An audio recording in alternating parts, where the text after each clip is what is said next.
৫ মে ২০১৩ গভীর রাতে ঢাকায় মতিঝিলের শাপলা চত্বর এবং এর আশপাশের এলাকায় ঘটানো হয়েছিল ইতিহাসের বর্বরতম এক হত্যাযজ্ঞ। রাতের অন্ধকারে পুরো এলাকাকে বিদ্যুৎ বিচ্ছিন্ন করে ভারী অস্ত্রশস্ত্র ও সাঁজোয়া গাড়ির বহর নিয়ে হাজার হাজার নিরীহ মানুষের ওপর চালানো হয় অপারেশন সিকিউর শাপলা। সেই ঘুটঘুটে অন্ধকার রাতে মানুষের আর্তচিৎকারে ভারী হয়ে ওঠে আশপাশ। রক্তে পিচ্ছিল হয়ে যায় ঢাকার রাজপথ।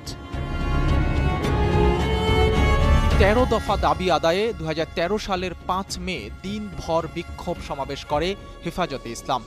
এরপর মাঝরাতে ক্লান্ত শরীর নিয়ে কওমি মাদ্রাসার শিক্ষক শিক্ষার্থী সহ কয়েক লাখ মানুষ মতিঝিল এলাকায় ঘুমিয়ে পড়েন। অল্প কিছু মানুষ মশগুল ছিলেন ইবাদত বন্দিগিতে।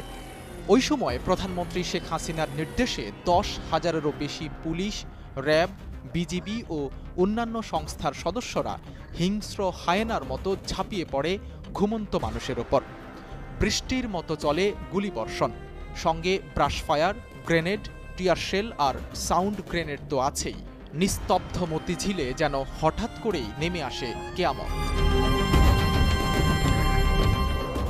ইতিহাসের বর্বরতম এই হত্যাকাণ্ডের মাস্টারমাইন্ড ছিলেন পরবর্তীতে বহুল আলোচিত বেনজির আহমেদ ও জিয়াউল আহসান।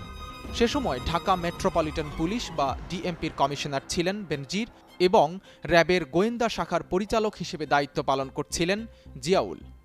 শেখ হাসিনার নির্দেশে এবং এই দুজনের পরিকল্পনাতেই ঠান্ডা মাথায় পুরো হত্যাকাণ্ডটি ঘটানো হয়েছে। রাসূল সাল্লাল্লাহু আলাইহি ওয়াসাল্লামের নামে কুৎসা রটনাকারী ব্লগার ও ইসলাম বিদ্বেষীদের সব অপপ্রচার বন্ধসহ ১৩ দফা দাবি ছিল হেফাজতে ইসলামের। শুধু ঈমানের তাগিদে সেদিন রাস্তায় নেমে আসেন লাখ লাখ মানুষ। বেশিরভাগই ছিলেন ইমাম, মুয়াজ্জিন, হাফেজ, মুফতি ও মাওলানা। মধ্যরাতের নির্মম হত্যাকাণ্ডের পর ভোরের আলো ফোটার আগেই পুলিশের জলকামান, ওয়াসা ও ফায়ার সার্ভিসের গাড়ি দিয়ে ওই এলাকা ধুয়ে মুছে রক্তের সব চিহ্ন পরিষ্কার করে ফেলা হয়। গাড়ি ভর্তি লাশ নিয়ে যাওয়া হয়েছে, এমনটাও দেখেছেন স্থানীয়রা। এতদিন মুখ বন্ধ রাখলেও স্বৈরাচার সরকারের বিদায়ের পর অনেকেই এ নিয়ে মুখ খুলতে শুরু করেছেন। ওই হত্যাকাণ্ডের মূল পরিকল্পনাকারীদের একজন বেনজির আহমেদ হাজার হাজার কোটি টাকা লুটপাট করে দেশ থেকে পালিয়ে গেছেন। আরেক পরিকল্পনাকারী জিয়াউল আহসান পালাতে গিয়ে ধরা পড়েছেন। ইতোমধ্যে রিমান্ডে নেয়ার পর শাপলা চত্বরে হেফাজতে ইসলামের নেতাকর্মীদের ওপর বর্বর আক্রমণের কথা স্বীকার করে নিয়েছেন জিয়াউল আহসান।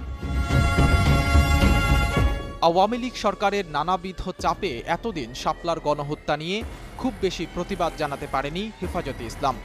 দেশ স্বৈরাচার মুক্ত হওয়ার পর এবার নড়ে চড়ে বসেছে সংগঠনটি।